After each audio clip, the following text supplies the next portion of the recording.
Picture ప్రేక్షకులకు స్వాగతం. ఈ వారం రాశిఫలాలు పరిశీలిద్దాం.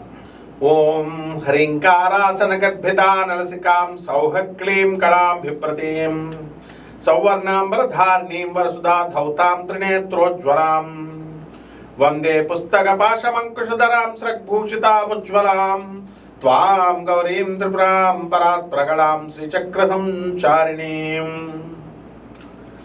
ఓం శ్రీ దుర్గామల్లేశ్వరాభ్యాం నమః. దశమహావిద్యా అధిష్టాన దేవతాభ్యో నమః. తారాదేవ్యై నమః. మహాకాళ్యై నమః. చిన్నమస్థాయై నమః. ఓం త్రిపురభైరవ్యై నమః.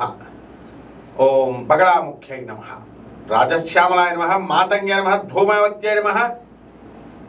భువనేశ్వర్యై నమః. షోడశ్యై నమః. కమలాత్మికాయై నమః. మనము ఈ వారంలో జరిగేటటువంటి రాశిఫలాలకి ప్రధానంగా ఏ ఏ రాసుల్లో ఏ ఏ గ్రహాలు ఉన్నాయో ముందుగా మనం తెలుసుకుందాం. శని వక్రించి మీనరాశిలో, రాహు కుంభరాశిలో ఉన్నాడు.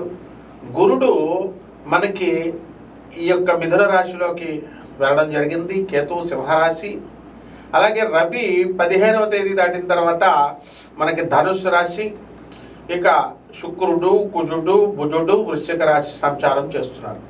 దీన్ని బట్టి మనము ద్వాదశ రాశుల వారికి ఒక్కొక్కళ్ళకి ఏ ఏ రాశి వారికి ఎలా జరుగుతుందో మనం ఈ వీడియోలో చూద్దాం.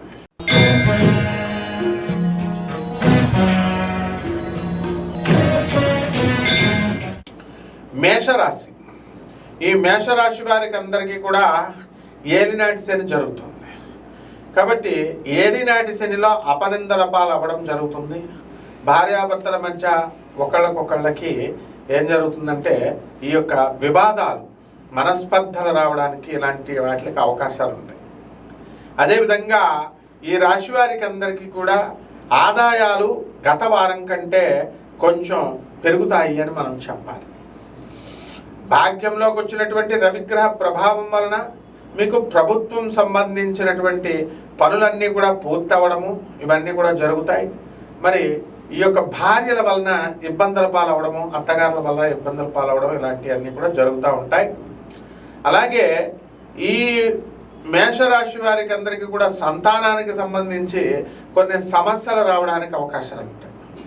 సంతానం వల్ల ఇబ్బందుల పాలవడము లేదా సంతానం అనారోగ్య సమస్యలు మిమ్మల్ని కలిసివేయడానికి అవకాశాలు ఉంటాయి.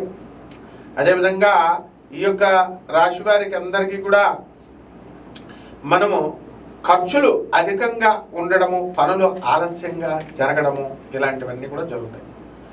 కాబట్టి ఈ రెమెడీస్ ఏంటంటే ఈ యొక్క రాశి వారికి మనం శుక్ర జపం చేసుకోండి, శుక్ర స్తోత్రాలు చదవండి.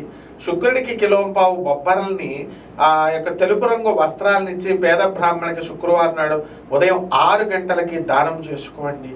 అలాగే దశమహావిద్యల్లో ఒకటైనటువంటి కమలాత్మిక అమ్మవారి యొక్క జపాన్ని చేసుకోండి, మంత్రానుష్ఠానాన్ని చేసుకోండి, హోమాన్ని మీ ఇళ్లలో చేసుకోవడం ద్వారా బ్రహ్మాండంగా ఉంటుంది. శుభమస్తు.